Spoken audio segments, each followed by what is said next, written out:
Fact check. No, Biden didn't say that signing lots of executive orders makes you a dictator. President Joe Biden has signed more than 35 executive orders, actions and memorandums in his first week and a half in the Oval Office.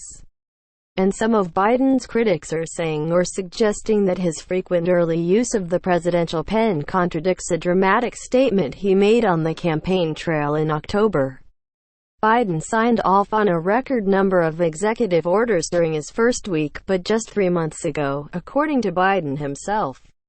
That's something only a dictator would do, Fox News host Sean Hannity said on air Tuesday. As recently as October, now President Biden said you can't legislate by executive action unless you're a dictator. Well, in 1 week, he's signed more than 30 unilateral actions. And working Americans are getting short shrift, Senate Minority Leader Mitch McConnell said Thursday in the Senate. By his own definition, Biden is already governing like a dictator. Read a headline on an opinion column in The Hill by commentator Joe Concha. Biden signs more executive orders despite claims he once said they were for dictators, read a headline in the conservative Washington Examiner. Joe Biden admits he is governing like a dictator, said a caption posted on Instagram by Charlie Kirk, founder and president of conservative student group Turning Point USA. Facts first. These Biden critics are taking his dictator remark out of context. Biden explicitly campaigned on signing various executive orders, including those to rescind some of then-President Donald Trump's own executive orders, and he didn't say in October that signing a large number of orders means a president is a dictator. Rather, after Biden rejected the idea of using an executive order to raise taxes on corporations and wealthy people, he said there are things you can't do by executive order unless you're a dictator.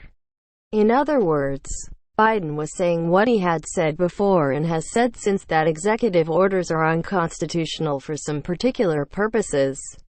In an email, McConnell spokesman David Popp forcefully rejected CNN's conclusion that McConnell had inaccurately characterized Biden's dictator remark.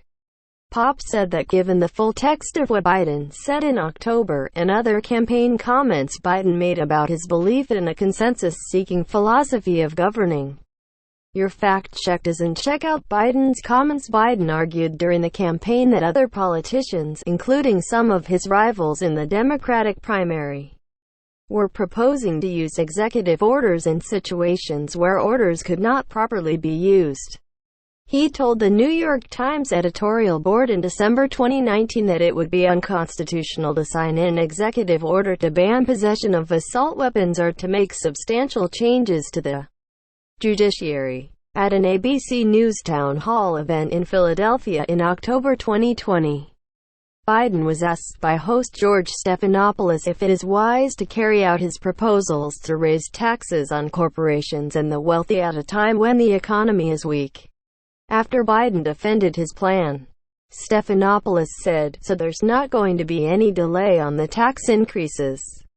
Biden responded, "No, well, I've gotta get the votes. I gotta get the votes. That's why, the one thing that I have this strange notion. We are a democracy. Some of my Republican friends and some of my Democratic friends even occasionally say, well, if you can't get the votes by executive order, you're going to do something. Things you can't do by executive order unless you're a dictator. We're a democracy. We need consensus." This was familiar Biden rhetoric. Like his previous comments to the Times, the dictator remark was a criticism of proposals to use executive orders for initiatives that require congressional approval, not an assertion that signing a lot of executive orders is inherently tyrannical.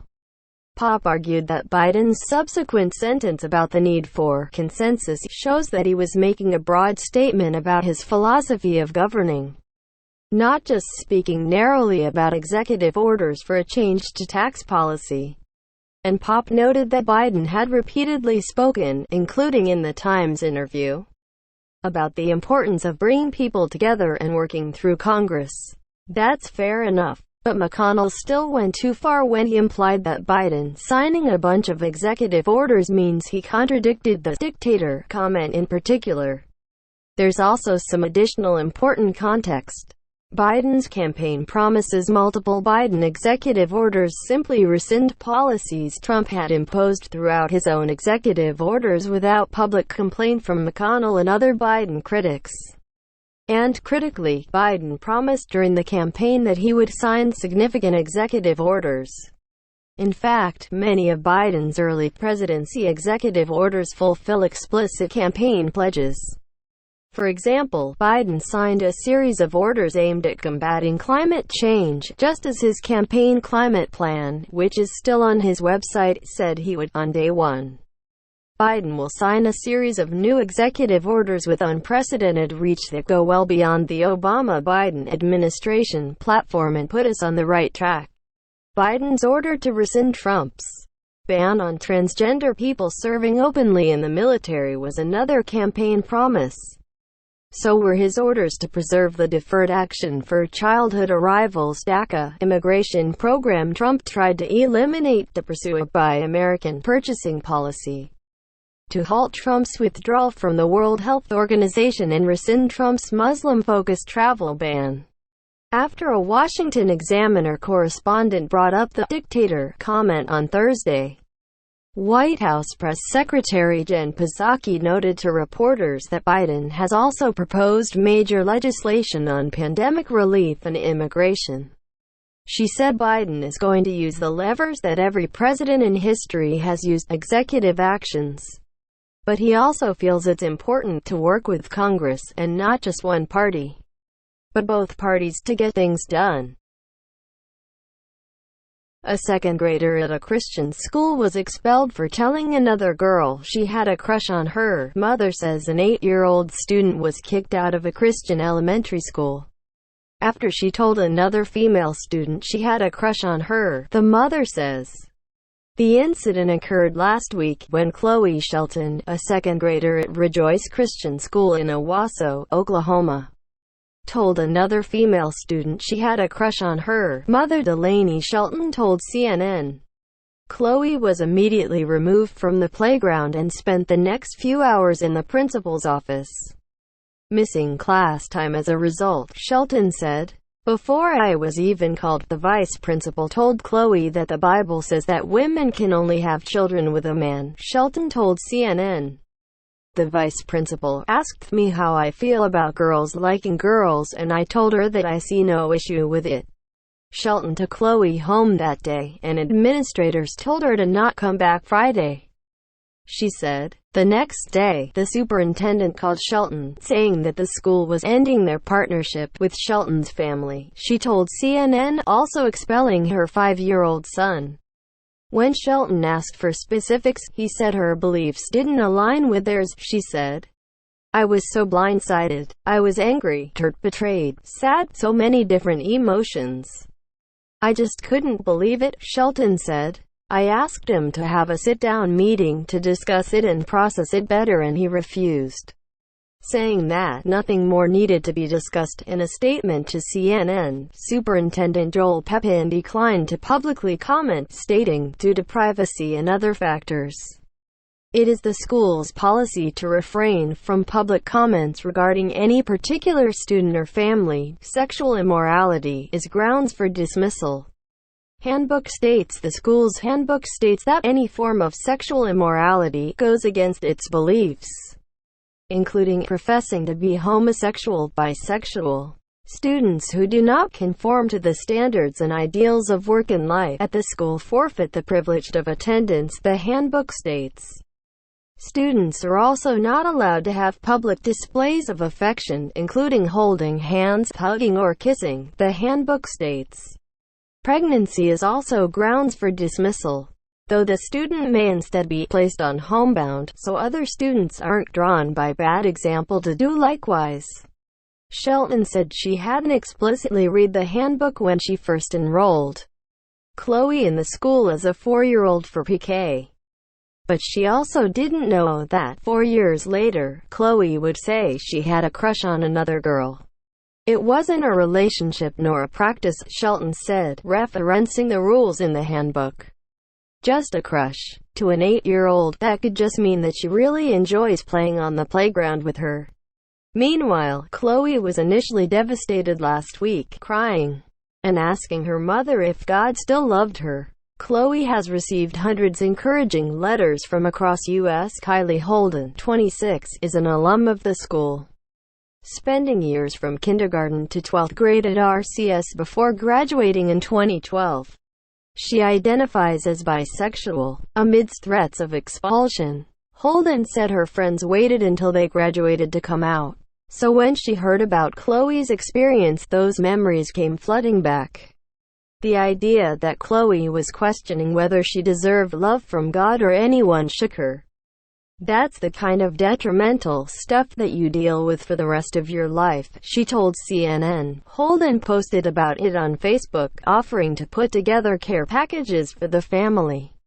People from Canada to Louisiana, most of whom have never met Chloe or have any connection to the school, have reached out, offering to send money, gifts or cards affirming Chloe. "I just don't want her to feel like we did," Holden said. "I don't want her to grow up thinking that she is not worthwhile, because that is not true." So far, Chloe has received more than 150 messages from people all over the U.S. saying how proud they are of her, and assuring her she is loved by them and God, Shelton said. "She's feeling so loved and supported now because of so many amazing people that have reached out to us," she said. She's excited for a fresh start at a new school. Cori Bush says she is moving offices to get away from Marjorie Taylor Greene after mask altercation. Democratic Rep.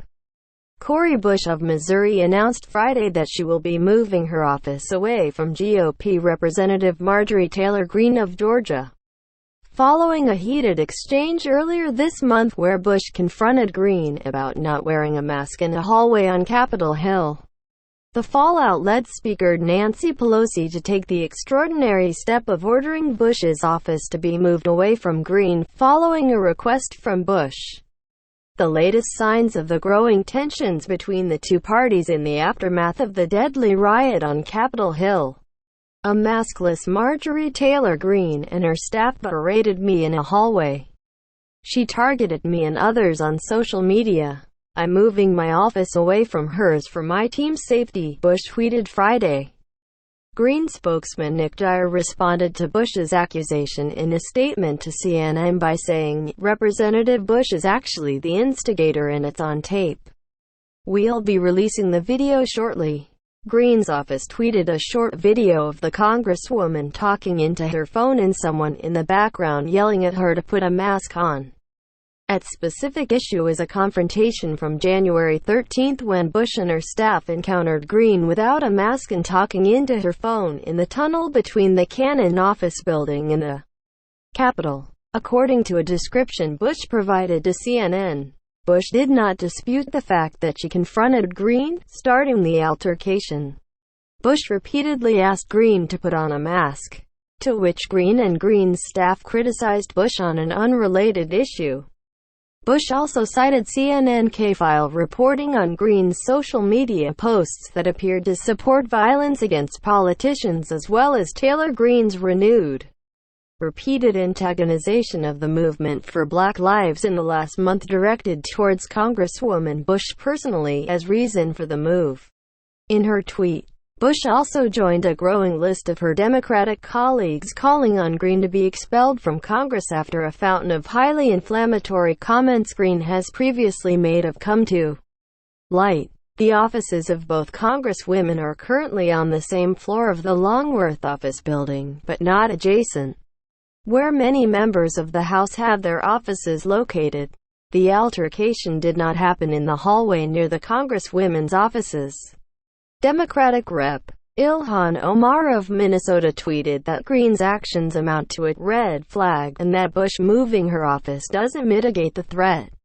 "Imagine going to work with an armed, hostile, unstable colleague and not having much recourse," Omar tweeted. Still, expelling a member from Congress requires 2/3 of the chamber to vote to remove that person. Republicans control just under half the seats in the House, and GOP leadership has so far shown no steps toward reprimanding Greene for her comments or previous posts. A spokesman for House Minority Leader Kevin McCarthy said earlier this week that the California Republican found the comments deeply disturbing and plans to have a conversation with the Congresswoman about them. On Friday afternoon, a spokesperson for McCarthy said the meeting between Greene and McCarthy would happen next week, a Pelosi aide told CNN. This room assignment change was by the direct order of the Speaker upon request from Bush. Offices for members are traditionally assigned through a room lottery system, which takes place in November of an election year, according to guidance put out by the Committee on House Administration. A House aide noted that freshman office selection is determined by lottery during the new member orientation program, which took place in November.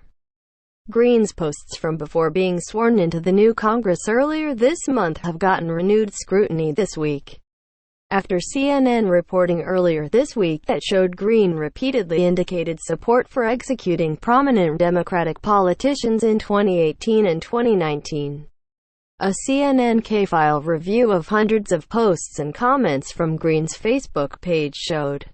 Also this week, several other previous comments and actions from recent years have resurfaced and faced new scrutiny, including a confrontation with Parkland shooting survivor David Hogg, and another agreeing with people who said the 2018 shooting was a false flag operation. CNN reported Thursday that Greene had removed dozens of Facebook posts from 2018 and 2019. Violence and slurs from some of Israel's ultra-Orthodox Jews in battle over coronavirus lockdowns. A frightened policeman fires a live round as a warning shot. Young men cowed by baton-wielding officers drenched in foul-smelling chemicals from water cannon, scream abuse. Ultra-Orthodox Jews clashing with Israeli authorities has become an almost daily routine. At the immediate heart of the tensions is the refusal of some elements within the community to observe tough lockdown regulations that ban gatherings of more than 5 people inside and 10 outdoors. More widely, police actions against them are seen by many Israelis as a long overdue effort to end the exceptionalism that has characterized the ultra-Orthodox for decades. It's allowed them to shirk military service, live on state benefits, and often act as kingmakers in Israeli politics, critics and political rivals say. Bnei Brak, a largely ultra-Orthodox city of more than 200,000, and the small Jerusalem neighborhood of Mea Shearim have seen the worst of the violence. Extremists within the community have been blamed for graffiti on a Jerusalem wall which said that the city's police chief was Hitler. The atmosphere has become so febrile that some Haredim, as the ultra-Orthodox are collectively known, have pinned yellow Star of David badges on their jackets and labeled recent police crackdowns in Bnei Brak as Kristallnacht. The Israeli police clear ultra-Orthodox Jews blocking a highway in a protest in Bnei Brak on December 27, 2020, against the detention of a member of their community who refused to do military service. These allusions to the Holocaust and allegations of Israeli Nazism have been widely and immediately condemned by rabbis and politicians from within the Haredi community. But the same leaders have been equivocal at best over whether to obey the country's lockdown and social distancing regulations during the COVID-19 pandemic. The leader of the Lithuanian ultra-Orthodox community, Rabbi Chaim Kanievsky, has repeatedly ordered the community schools to stay open in defiance of government regulations over many months. Recently, the rabbi is reported to have said that they should not open if confrontation with the police looked likely. The rate of COVID-related deaths in people over 65 among the ultra-Orthodox was estimated last December to be about 3.6% higher than the Israeli norm. According to the Ministry of Health, Health Ministry data show Haredi communities to be suffering infection rates of well over 20% of those tested, and ultra-Orthodox patient admissions are among the highest in the country. Haredi families have an average of 7 children and are, alongside Israeli Arabs, the poorest community in the country. They live in densely packed areas where the men are encouraged to spend a lifetime in religious study. Almost half of the Haredi population lives in material poverty, according to the OECD. Although rarely integrated with other parts of Israeli society, they live highly active social and religious lives. Gathering frequently in large numbers is a central part of their cultural life. Every day for hours we are in synagogues, we are meeting each other, we are together in lessons, we meet the rabbis every day. More on Shabbat. Dov Halbertal, an ordained rabbi and expert on Jewish law, told CNN. In the end, it is very difficult practically to socially distance. Besides, we are big families, we have people of every age. We have 10 people in one small apartment. It's very difficult to be locked in the apartment. You are used to a social life, he said. An ultra-Orthodox Jew himself, Halbertal is also deeply critical of fellow rabbis who, for almost a year, have led their communities in rebelling against nationwide regulations intended to lower Israel's COVID-19 infection rate. He said that many rabbis feared their followers would suffer spiritual damage if they stayed away from study and communal prayer, and that some feared younger members would stray from their congregations altogether. The rabbis can lose their power over communities, Halbertal added. But he condemned the Haredim for putting themselves above secular laws intended to save lives. Ultra-Orthodox Jews block a road in Bnei Brak during a demonstration staged moments before Israel entered a third nationwide lockdown on December 27. Halbertal spoke on a street in Mea Shearim where almost every corner is plastered with posters announcing the recent deaths of ultra-Orthodox people. They have not all been killed by COVID, but it's hard to avoid a sense that there are more of these black and white notices than usual. I love the ultra-Orthodox that I belong to, but I see that the moral failure is so deep, and for me I cannot sleep at night thinking of the deaths, of their blood in the earth shouting for us. We fail in the time of our test, of our moral test as religious people, said Halbertal. Israel's government is considering extending a strict lockdown due to end on Sunday for another week. And some politicians have called for a doubling of fines for breaches of social distancing regulations. Infection rates and deaths have been falling slightly, but they remain high even as Israel continues to lead the world in vaccine rollout, with around a third of those targeted for vaccination having had their first shots. Bnei Brak's mayor, Avraham Rubinstein, insists that his city is getting to grips with the COVID regulations and condemned violence and attacks on the police. There are a few people who are behaving violently. We denounce them. We don't want them, and their own communities don't want them. Their communities gave them over to the police, he said, just a few days after he'd been personally threatened on the city's streets by mobs of extremist Haredi youth. Rubinstein insisted that most schools and synagogues are closed and that the municipality was vigorously driving the vaccination campaign.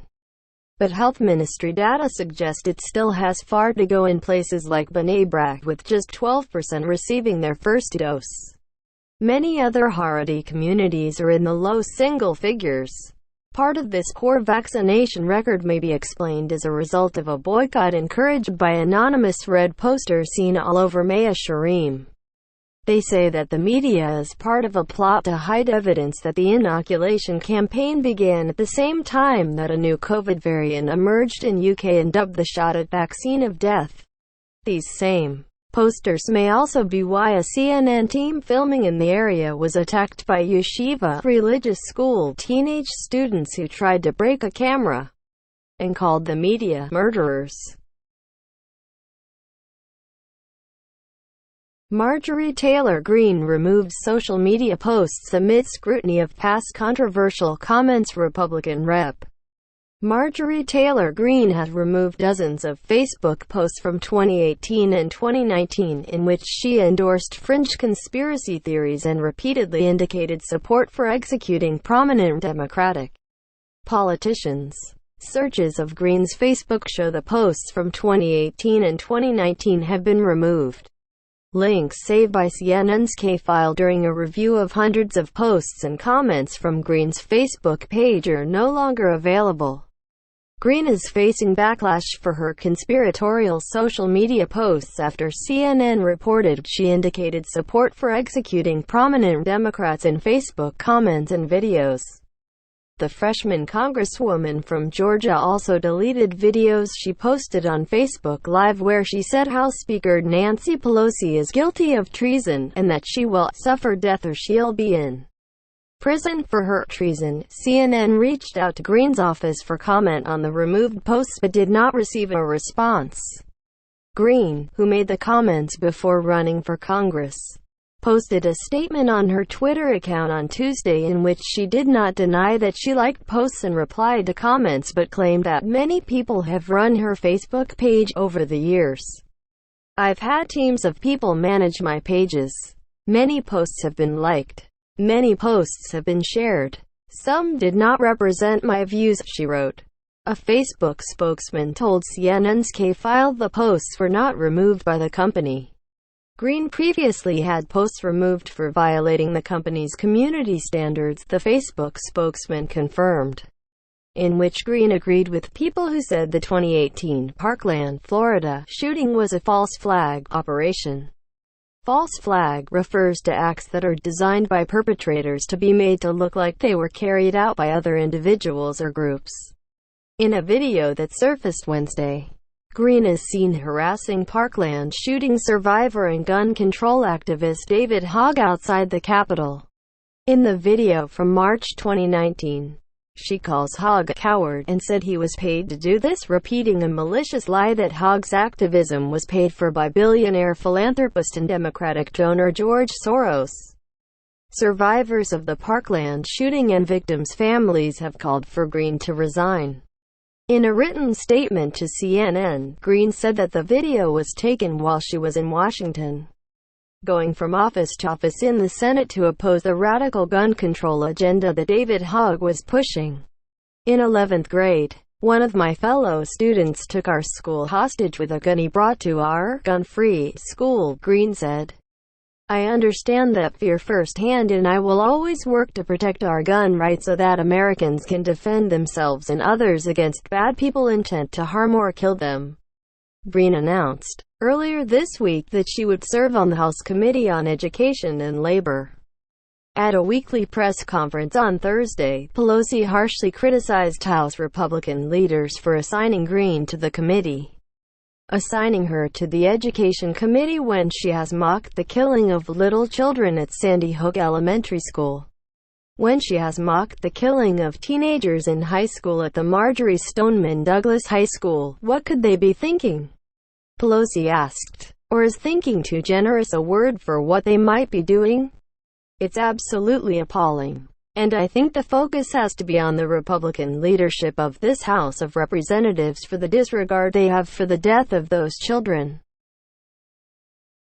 House Republicans who voted to impeach face backlash at home in test of Trump's staying power. The wave of backlash facing 10 House Republicans who voted to impeach former President Donald Trump has turned their 2022 primaries into tests of how long Trump, now out of office, can hold the stage in Republican politics, and whether GOP voters are willing to turn the midterms into tests of loyalty to him.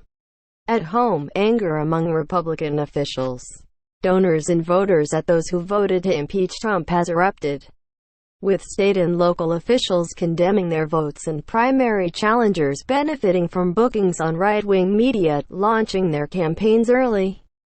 The group of 10 Republicans includes moderates in swing districts, as well as some reliable conservatives, including the number 3 ranking House Republican, Wyoming Representative Liz Cheney, and South Carolina Representative Tom Rice. It started out big and it's still growing. People are angry, said Brian Miller, the Republican chairman in Wyoming's Sheridan County, who said he plans to run against Cheney in the party's 2022 primary. She's not living up to what we in Wyoming wanted, across the board. And it's a huge betrayal. Anthony Bouchard, a Wyoming state senator who is also running against Cheney, said he's been flooded with messages encouraging a primary run. "I believe that her impeachment vote revealed who she has allegiance to, and I don't think the voters will forget it anytime soon," Bouchard said. The early seeds of primary trouble for House Republicans who voted to impeach Trump is an illustration of how much loyalty the former president retains within his party.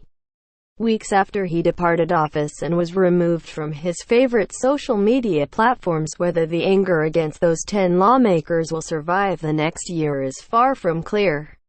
With congressional districts makeup certain to shift to states complete the once-a-decade process of redrawing district lines and more than a year for the anger to dissipate and the GOP's focus to move past Trump, each and every one of those 10. When they made that vote, they knew in their heads and in their hearts it was probably a political death sentence. They knew that, said former Representative Joe Walsh, the conservative Illinois Republican whose 2020 primary against Trump did not gain traction. He said any establishment donor money that goes to support those 10 GOP lawmakers will be dwarfed by money aimed at ousting them.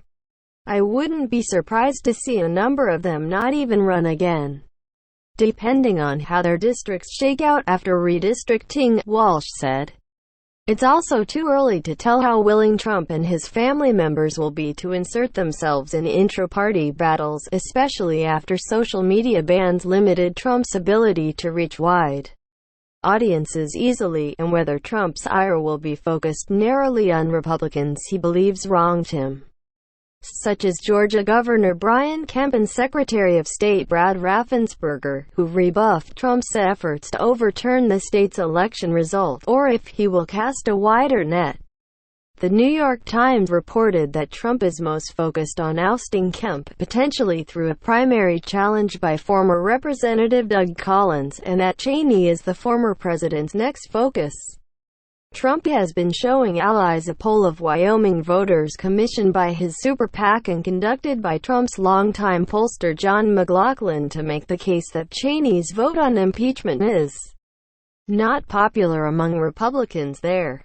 A source told CNN. His super PAC also issued a news release highlighting the poll. On Capitol Hill, Cheney has faced challenges to her leadership role. Republican Rep. Matt Gaetz of Florida traveled Thursday to Wyoming's state capitol for a rally opposing Cheney.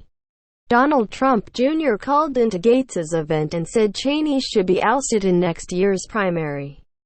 "It's time to have a change at the top. It's time to have people that are going to start representing the people, not their own agendas, not their own nonsense, but their constituency," he said. "And since the people of Wyoming are clearly not thrilled with Liz Cheney, let's find someone who can replace her and actually do that job well."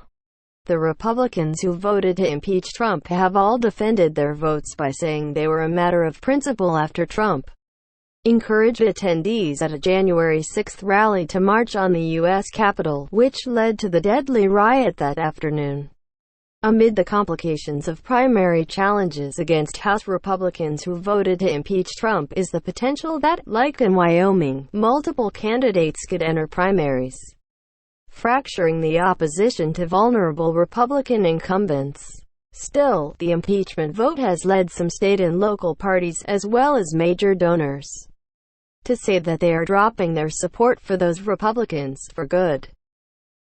In Washington, the state's Republican Central Committee passed a resolution condemning Trump's impeachment without question or exception, and expressing disappointment at Reps. Dan Newhouse and Jamie Herrera Butler, 2 of the 10 Republicans who voted in favor of impeachment. The Clark County Republican Women's Group sent a letter to Herrera Butler explicitly saying it would recruit and back a primary challenger.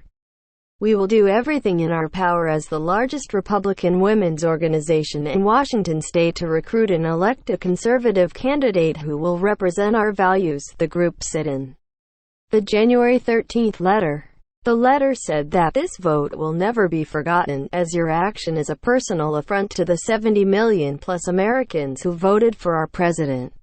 In Michigan, The Allegan County Republican Party censured Representative Fred Upton for his vote, saying that he betrayed oath of office and core values of the county party. Tom Norton, the third-place finisher in a 2020 primary won by Representative Peter Meijer in western Michigan, said he is running again and appeared on former Trump advisor Steve Bannon's podcast 2 weeks ago. Gene Koprowski, who launched a primary bid against Illinois Representative Adam Kinzinger, one of the GOP's most outspoken Trump critics, named the campaign committee he created on January 14, Impeach Adam Kinzinger 2022. The Issues page on the website launched by former Fresno City Councilman Chris Matthews, who says he'll take on Representative David Valadao in California, contains just 3 sentences, all targeting Valadao's impeachment vote. President Trump has fought in our behalf to protect our conservative Republican values. It is unbelievable that Congressman David Valadao would for the impeachment of President Donald Trump. I will do everything to restore our conservative values as a conservative Republican. Ken Richardson, the chairman of the school board in South Carolina's Horry County, said he'd long thought he might run for the congressional seat of Rice, a conservative House member who was among the most surprising votes to impeach Trump years down the road. I didn't know that Tom was going to shoot himself in the foot. But he's done that, Richardson said. To say I'm getting calls would be an understatement. He called Rice a nice guy, and noted that Rice had been to barbecues at his house. But the county that we live in right now, 71% of the people voted for Donald Trump. And if you're the congressman for this area, you've got to understand. That's not Tom Raya's seat and it's not Ken Richardson's seat. That seat belongs to the people, Richardson said. Those considering primary runs said they have already heard from major Republican donors, and are convinced that GOP primary voters' anger toward those who voted to impeach Trump will ease before the 2022 primaries. I do not think this is going to dissipate, Miller said. Richardson said, there's no doubt in my mind it's going to last way past the election.